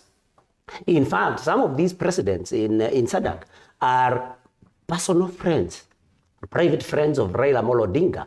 But then, of course, when we messed diplomacy in DRC, of course, SADC, and we know they wrote a letter and, of course, advised their member states to vote for the Madagascar candidate. Of course, when the candidate lost, because they were already offended by Kenya, they would not have voted for the Kenyan candidate. So I don't think there is anything wrong with the structure of AU. I think, and if it were there, like I had said, then we would have talked about it even before the elections. Right. I think the problem is the way we are handling our foreign relations, the way we are handling diplomacy. That is where the problem is. The way we are interested, we have some personal and commercial interests. The way we do not listen to professionals and we do not consult them. All right, and that's exactly what's captured there on the front page of the East African this week.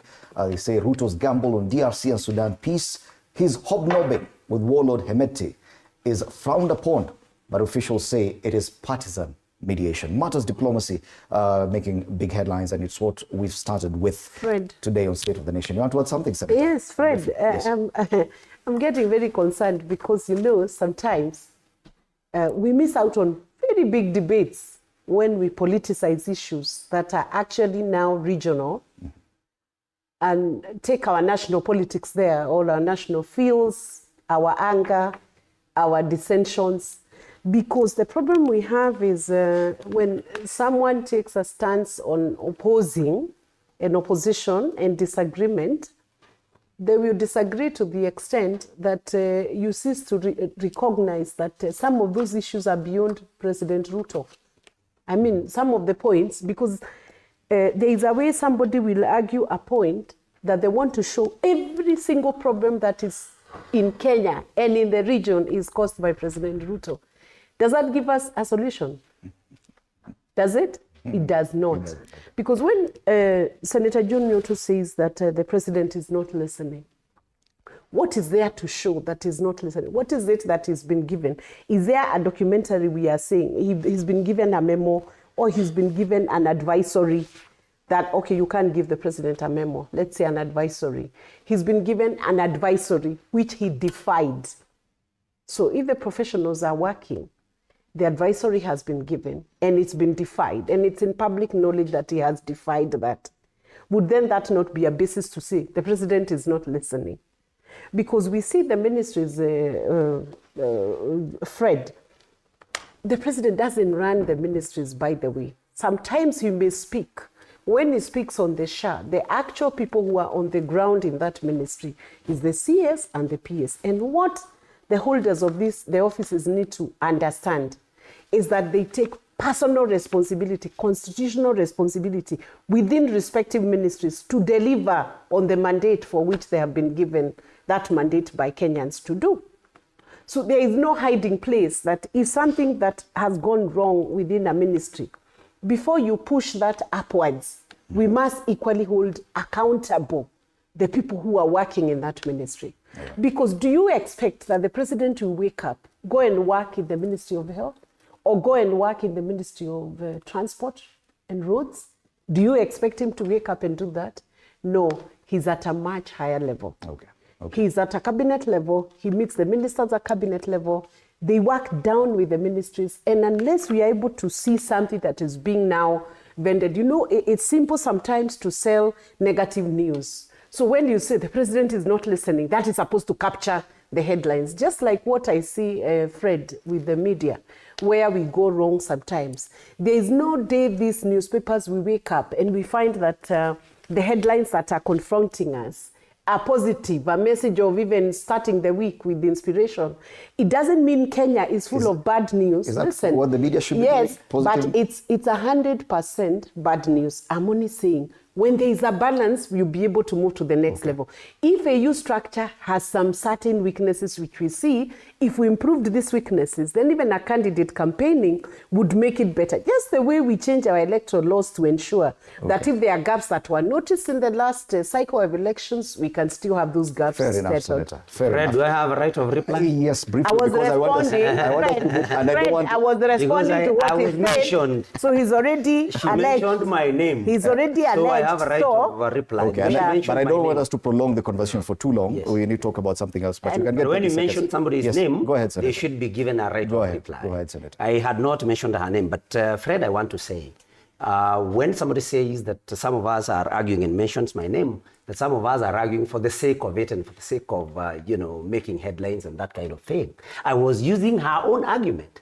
She is the one that said that some of the technical staff at the Ministry of Foreign Affairs are the same ones that used to advise President Kibaki. So then you would want to ask her, in her own argument, if these technical staff advised President Kibaki and he never made these goofs, then why is the sitting president making these goofs? Then the only conclusion would be that this president is not listening.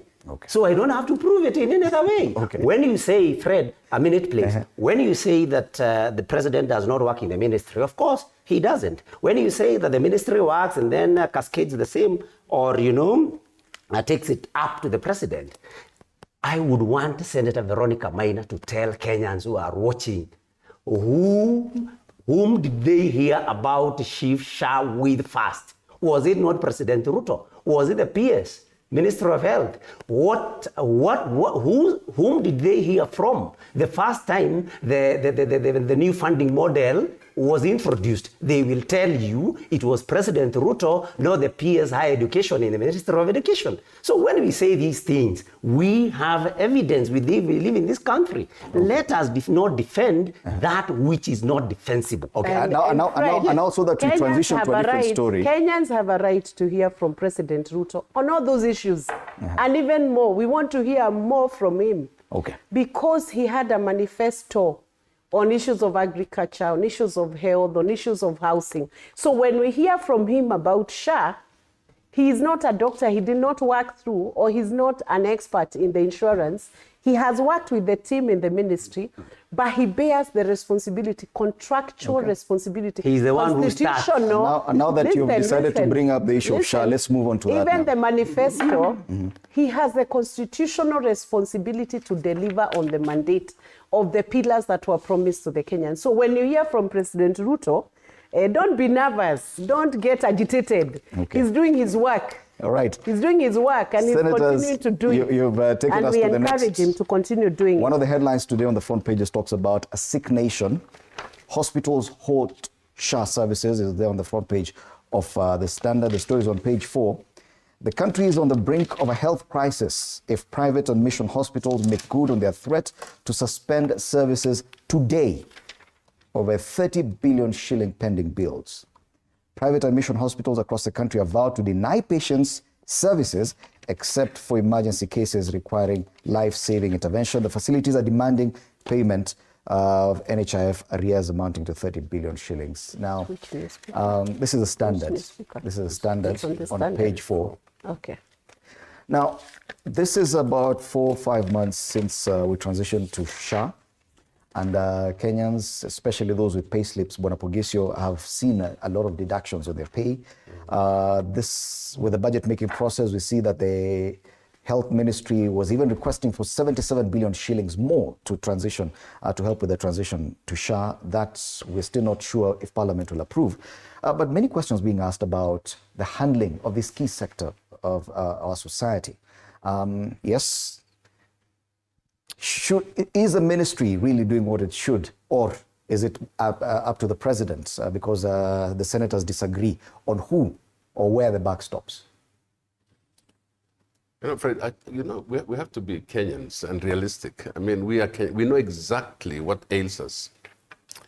And a government must take responsibility for any such problem that rises. 650 hospitals under RUFA. Can you imagine then that if they withdraw from S.H.A? These are the hospitals that usually give people relief in the sense that apart from public hospitals, which sometimes don't have the drugs, you go to this private mission or religious organizations run hospitals. They are fairer in their prices, and they actually take your NHIF card, and that's what has been helping people. But now that NHIF is not there, people are stuck with debts. The government owes those hospitals tons of money. If they decide to pull out today, and I know that there are negotiations to try and halt the move, because I know that the Ministry of Health is trying to see if they can reverse that decision. But if they make that move, we are a sick nation.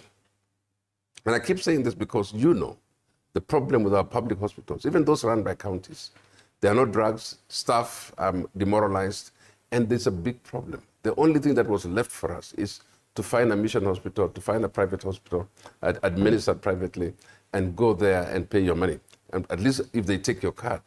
Now, this S.H.A, this thing which is difficult even to define, has not taken off.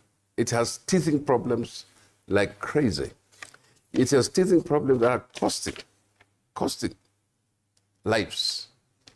And it's about time, in my view, that this government stops whatever they're doing and address themselves to this issue, including, if necessary, go back to NHIF and start from there, because that card, NHIF card, was still very, very, very, it was still working, except for, again, teething problems. Is it better to go back to what you had or to start something that doesn't seem to start? This is my fear. My fear is we are pushing something called S.H.A to people, and it's not working. If we can understand that it's hurting people and people are dying, the government should have a priority on this. Unfortunately, for this government, you're doing S.H.A, you're doing this, and everything seems to be needing to be addressed very urgently. Everything. That's why you find actually that things seem to be falling apart, because you've created so many centers of doubt, and you're lacking, and trust issues are coming in. Okay? Trust issues are coming in. And now it is only the president of this republic, who is the vision bearer, apparently, who has to go, and as I keep saying, on rooftops in every town to explain himself. And I want to agree. So the problem is the people who are supposed to explain these things don't have the platform. Yes. So the only person who has a platform here is the president. And so because the president goes every weekend to the communities. And so he has overshadowed what the ministries are doing. Literally overshadowed. His intentions may not be bad because he wants to push this matter. Because I think the president believes he's the best communicator. And so better communicator than all these other people who are communicating. So when he puts himself into that position, he then overshadows the people who are technical. He overshadows them. I mean, I heard the PS for Health pleading with Rufa and private sector people, pleading, don't leave. Please don't leave. Let's talk about this, pleading. But that voice is so small, it cannot be heard. And I think it's about time, in my view, and this is just advice, by the way, it's about time that the president ensures that the people who work for him carry his vision to the nation and have the voice to carry that vision to the nation. If he doesn't, he will have to be all over himself talking about it. And I think that's very taxing for a president. It is a matter of life and death. This is 4 months of transitioning to SHAIF. The transition, we must agree, has not been handled well. That's why these private hospitals are saying we cannot transition that way. This is 4 months later. Are we blaming people in the ministry, or should the president actually take the blame? Let me comment on a very fair balance of opinion. First of all, transitioning a program like the National Health Insurance Fund, 4 months is a short time. You agree with me, because it's a program that carries along with it millions of people. It's not a program that is dealing with 500 workers. It's a program that is carrying with it millions of Kenyans. And I'm looking at where the disagreement is coming from between the hospitals and S.H.A. And even referring to the page you've given us, the page 4, that is talking about crisis as private and mission hospitals hold S.H.A. services, I'm seeing the contention is on shillings 30 billion, which was owed by NHIF arrears. NHIF arrears, dating back from 2017. I'm putting facts as they are here, the way they are cited here. And I believe this could be the truth. Now, if you look at that date, 30 billion, dated back to 2017, you agree with me, it precedes the 2022. Yet, Senator, you mentioned in our previous discussion that government exists in perpetuity. Yes, and I'm coming there, and I want us to understand where the crisis is. So that the crisis that we have here was already an NHIF crisis. It was a debt that was outstanding, but which ultimately would have to be carried along by S.H.A. because S.H.A. cannot avoid the responsibility of this debt because the debt is due and outstanding. So my point is, while we may want to demonize S.H.A. now for this debt, it is actually not the new program. It's not the newness of the program. Listen, Fred. The issue is not S.H.A. It's I don't want the to sing a chorus. I don't want to be the singing of the chorus here. Yes, it's the handling by the government, but 2017, who was the president? Do you remember that? Senator, you say on one hand, because government exists in perpetuity. Can we deal with facts here, Fred? So who should be held responsible for the deaths on NHIF? I am not even saying S.H.A. should not be held. I'm only saying it predates the presidency of William Ruto. Are we agreed on that fact? That's okay. So that what we are handling here is the debt situation that the president has talked about, the people have talked about, even the cabinet has talked about. So when we look at the debt that is dated 2017 and it's 30 billion, do we have other debts in Kenya? Yes, we do. How do we structure our debt repayment? The point here is this, and this is where people avoid responsibility. You see the people pushing the debt for the debt and suspension of S.H.A. right now, it's RUFA. And they are within their rights to say, pay our debt because we want to be operational, because a business, for it to operate, they need the debt paid. But this is a debt which was not accrued yesterday, 4 months ago by S.H.A.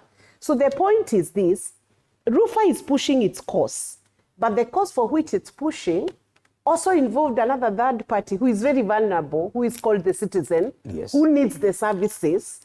in hospital, because when I show up in hospital and I'm sick, they need to be treated. And was contributed to both NHIF and S.H.A. And this is where I now say we all need to always take responsibility of doing the right thing at the right time. Yes, the debt is owed. We can say tick that. Yes, is the debt capable of being paid like in one check that it's disbursed in the morning by the Treasury? If the answer is no, then we are talking about a restructure of debt and the practicability of ensuring the person who ultimately is the consumer of this service does not suffer because of a debt situation which the person who is taking the service has no control over. Because the patient who shows up at in the morning at the hospital has no control over the 30 billion debt. If we agreed on that, then we know the negotiation that needs to happen. Yes, I'm afraid I'm coming to that. I'm ultimately saying, let each person take responsibility for the part they can take responsibility for. I'm not getting who you're saying should take responsibility, because they the government takes responsibility, but I'm saying it is an NHIF debt. So what ideally should happen is that a negotiation should happen between the ministry, which I encouraged this morning, between the ministry and the roofer, but we should not have one party taking advantage of the situation and saying, for you to hear me now, I'll cripple every service.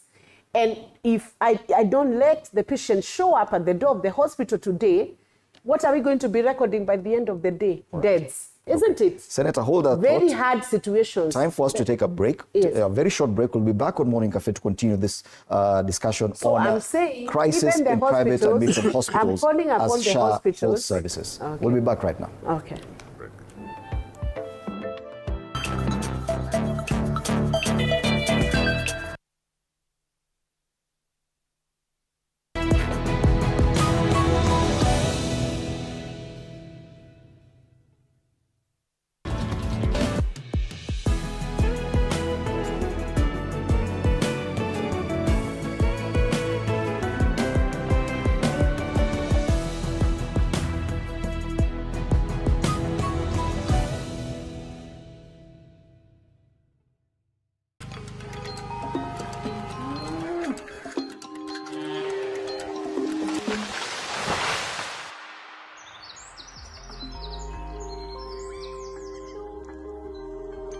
Our world is changing every day, and so should we, for the better. Each week, we tackle the big why, the question that should be on everyone's mind. Why isn't this fixed yet?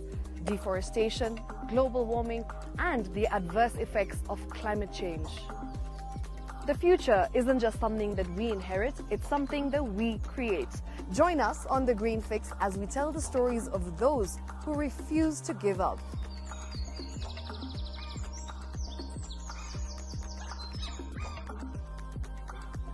When it comes to fixing the planet, there is no time to waste. Join me, S.H.A Aurora, on Thursdays at 9 p.m. on The Green Fix as we look into the big why, you and I.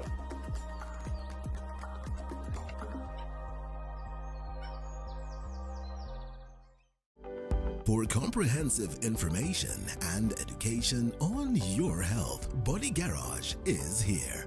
Don't allow anyone to pluck out your good tooth as long as it is strong and stable. Cancer doesn't start today and you get the symptoms tomorrow. By the time you pick it or the time it is manifesting in you, probably will be there about 5 to 10 years. The eye is the window to the rest of the body. Don't forget to stay hydrated. And of course, you at home do.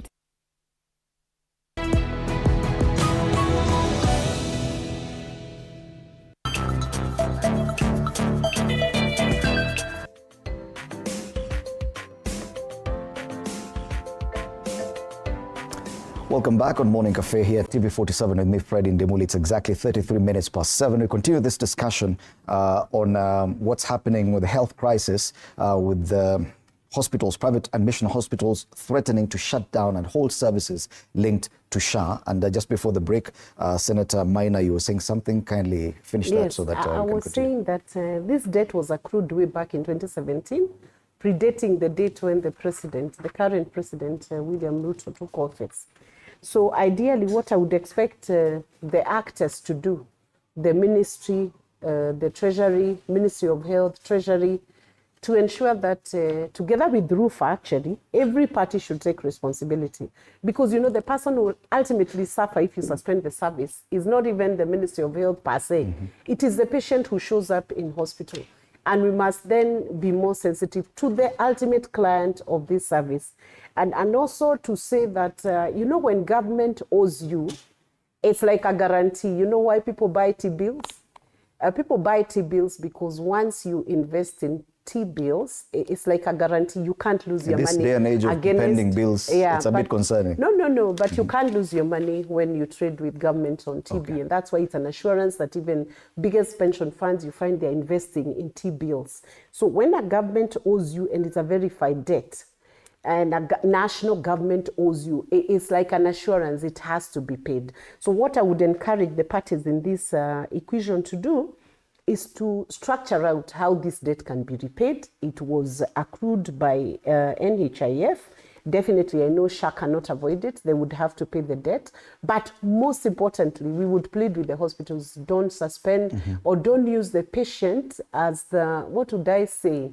Don't dangle the patient so that you're 30 billion, because the mama who is coming to hospital cannot answer you on the question of 30 billion. So if you deny her treatment when she has pressure, when she has ailments that you could have treated, you have lost the bigger cost, because the bigger cost is on the patient. Right. So let's not use the patient in the middle of this negotiation. Senator but Nyoto. The Ministry of the Treasury, the CES Treasury, and the CES Ministry of Health must burn the midnight oil to ensure that they have a structured plan of how this debt can be handled. Senator Nyoto, this will definitely affect the counties more, with health being a devolved function. Do you agree that probably the handling of this transition or mishandling of it has led to this crisis, that the problem would have not been this bad if probably the transition from NHIF to S.H.A was conducted differently? There you have it, Fred. Is about the transition. But one fundamental issue or statement that I may want to make is that when you take over any particular organization, because they also take overs in companies, Fred, and we know how it happens. When you take over both assets and liabilities.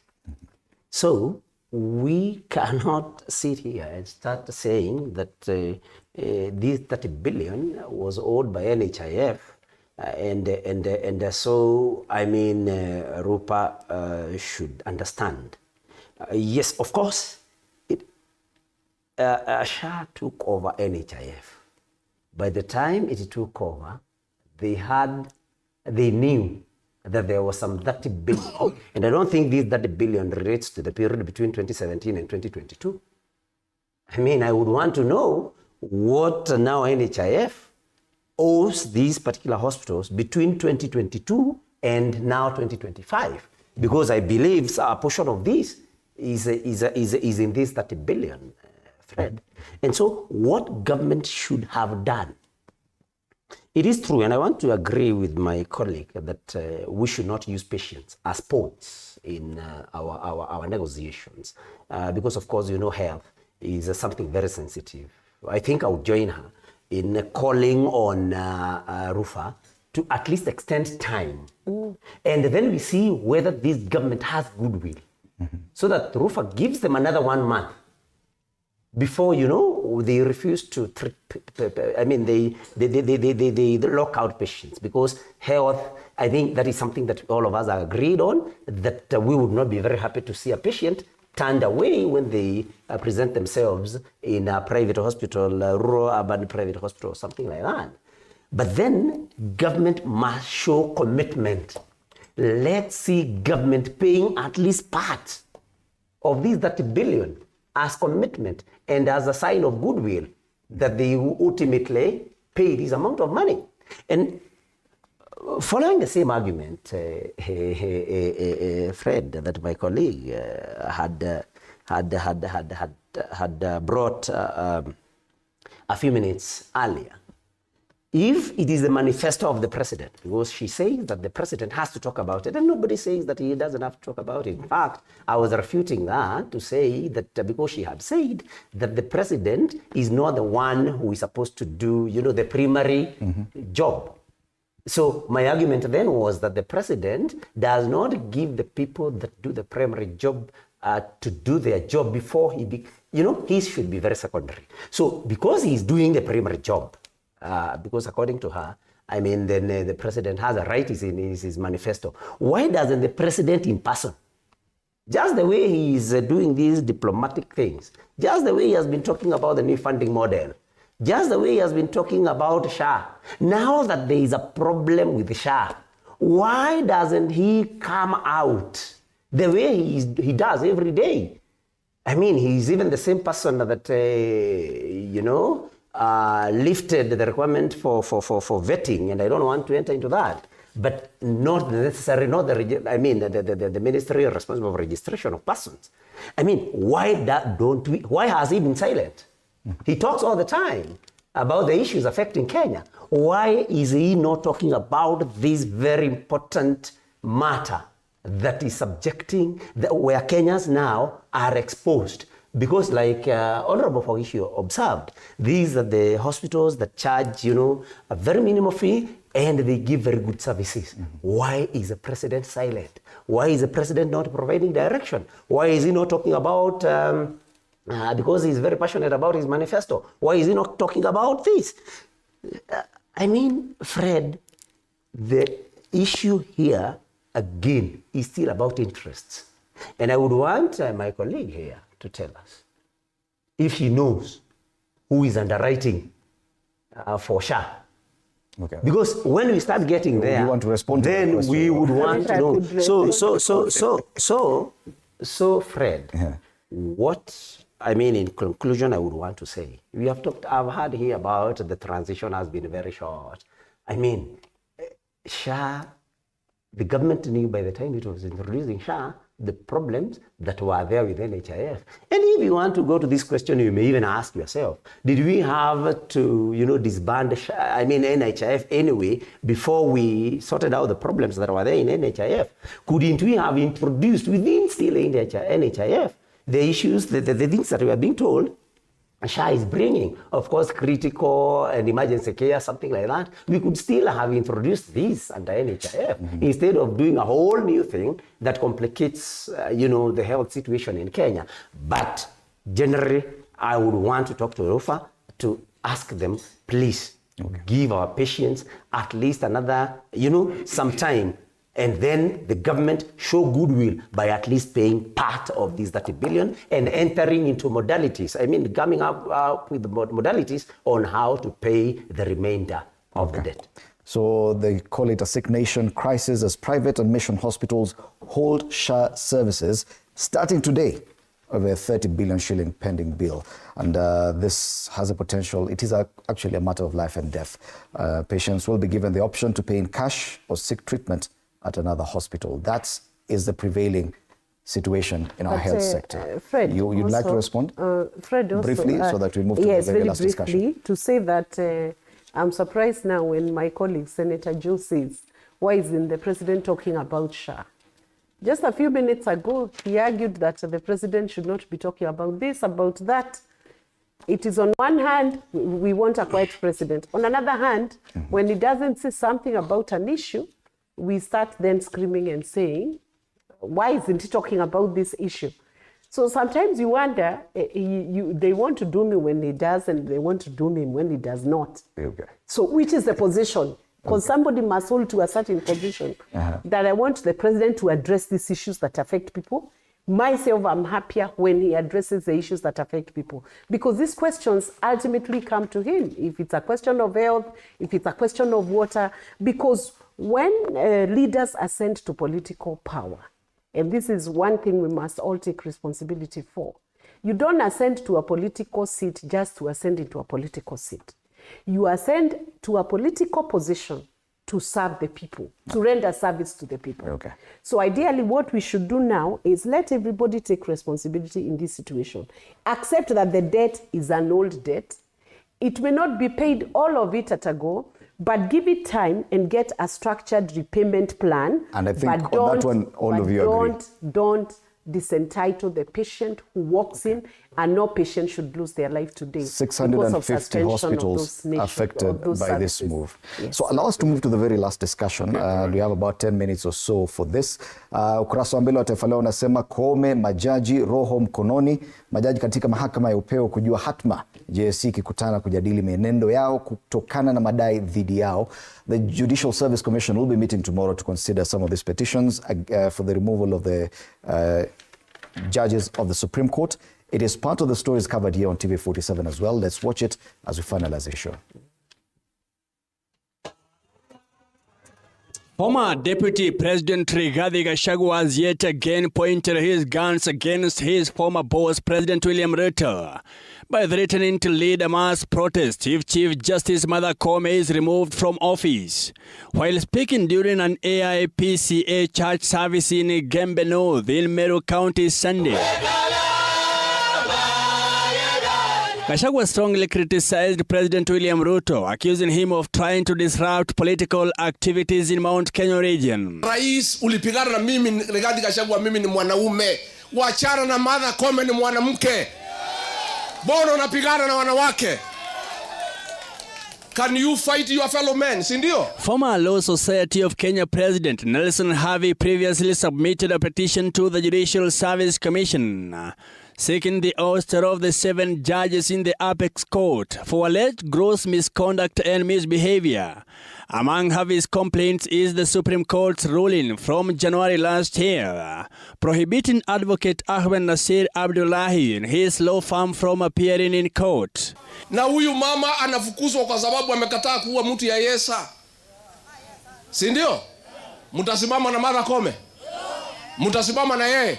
Hata Waswahili wanasema mazuri hayalipwi kwa mabaya.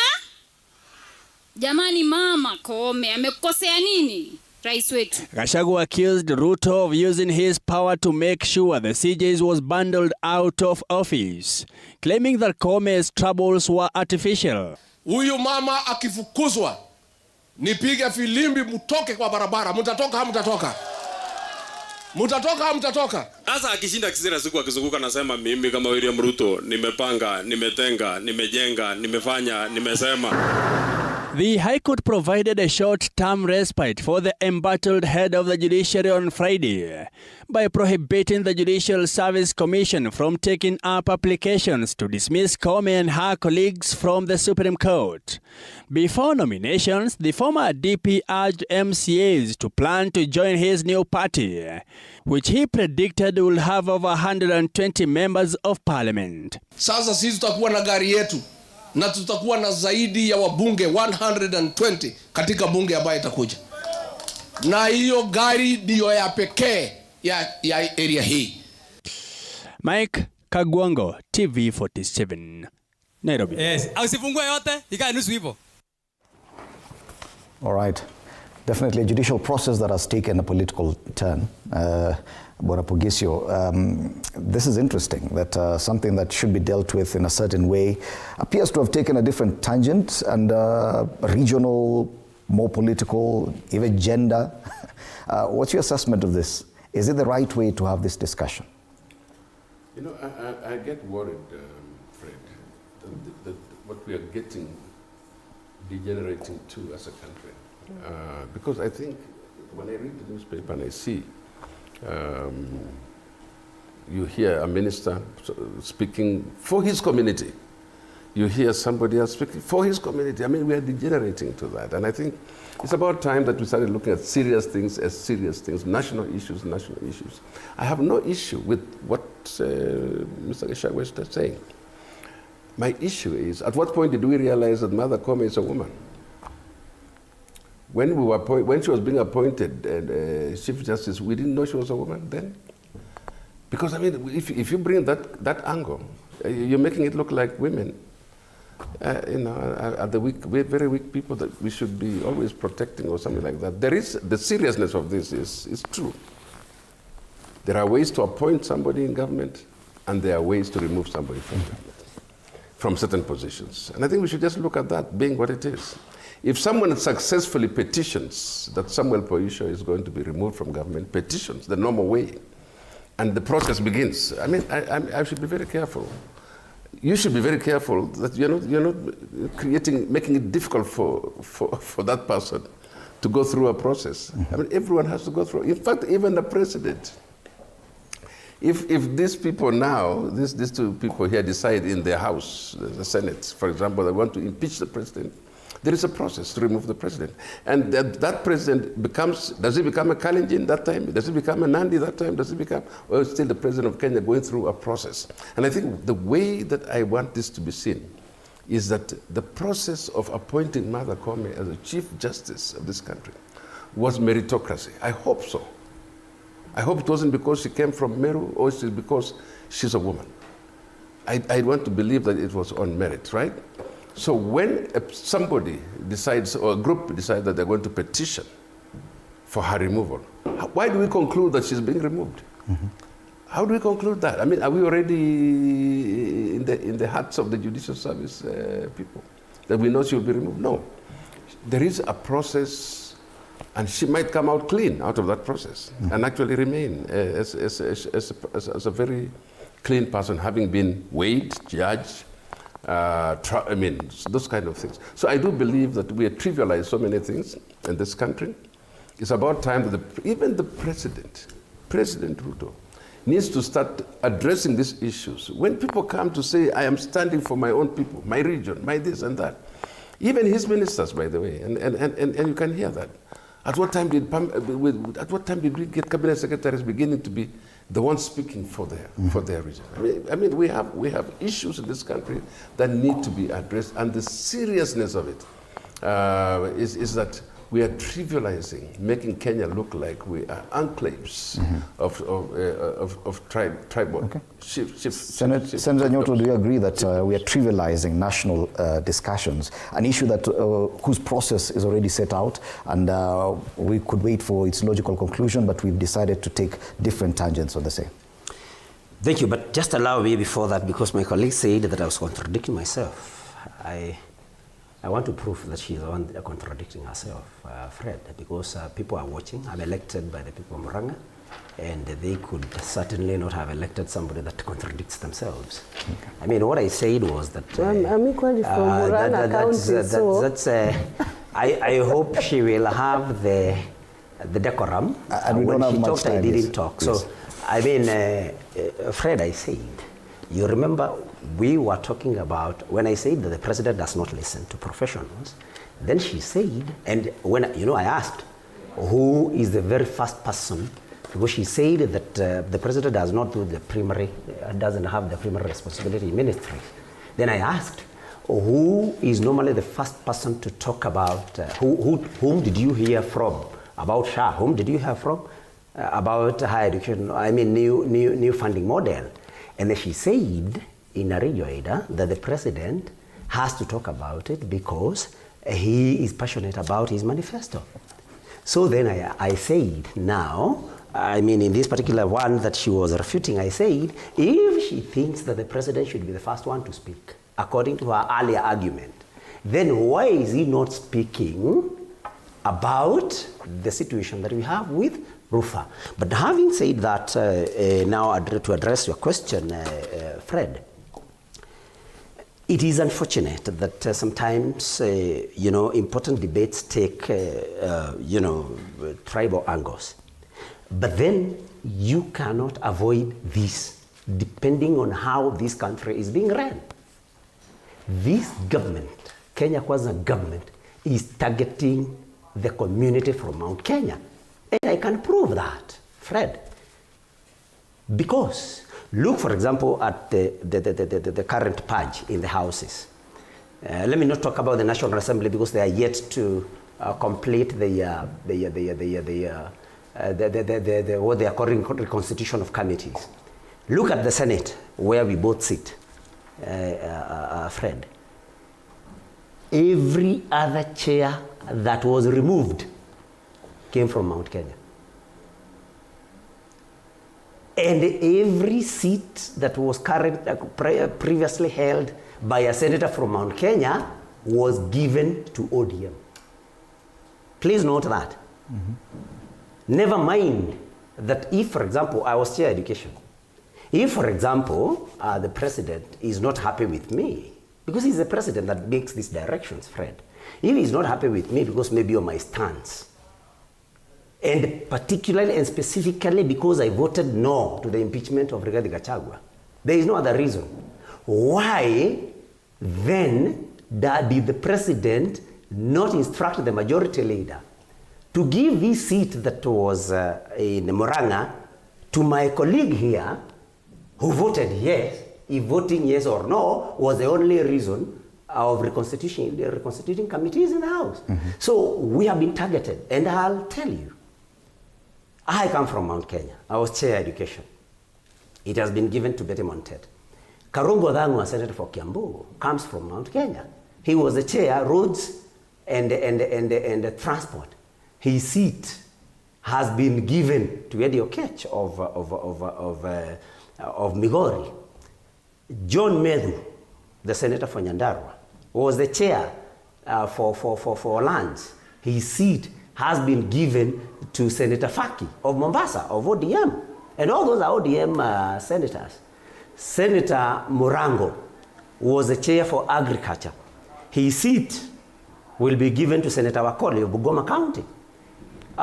Senator Wamatinga, of course, became a commissioner.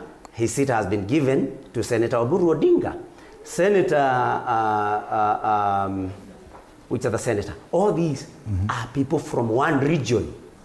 And if it is not a purge against the leaders of a particular region, we are not short of leaders who voted yes to impeach Gachagua. From the same region. From the same region. Why are these seats not being given to them? Okay. You know? So when we say, it's not like, and I respect Honorable Pogishu a lot, and his concerns are very valid and genuine. But then, when there is that, trend, where there is a very clear pattern that you are targeting a particular community, members of that community will not sit back and say, hey, come on, it is the method of removing this. But because of time, I'd want to give Senator, because then should that be the conversation at the national level? That, Let me say something, because I did not even finish my submission, but then because you had asked me, please don't manage this. This is not your okay, because of time. This is not UDA. Senators. I only told Fred. Senators, we don't have time for that. She cannot come here and pretend to be the host. Senator You are the one controlling. So, Fred, Senators, we don't have time for that. I respect people. I respect people. Senators. I respect people, Fred, if they merit and deserve that. You are honorable when you members of the interject Senate. somebody when they are talking and purport to be the host, then you don't expect any respect from somebody you're interjecting. So what I was saying is, very briefly, yes, there is a process of removing any public servant, and I agree with Senator Pogishu.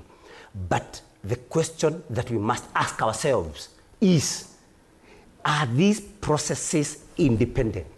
Because we were there during the remove of Gachagua, and we know what happened in the Senate. Okay, because of time, go Fred, Senator Maina. It's my first day in this show, and I'm surprised at how the time is being ran, because ideally what you should do, because what you're trying to do even in this show is to do a fair balance, even on time. And for the panelists to be respectable and civilized in the way they argue. Having said that, let me say this, Fred, there are different dynamics. When you talk about the seats, as a leader, I believe in different, I have a different philosophy on leadership. If you can lead people, you should accept to be led. I was a Secretary General of the UDA. In my own opinion, and in the opinion of many Kenyans who have given me a feedback and a comment on what I did as an SG, both at UDA and Jubilee Party, they gave me a card of a commendable mark.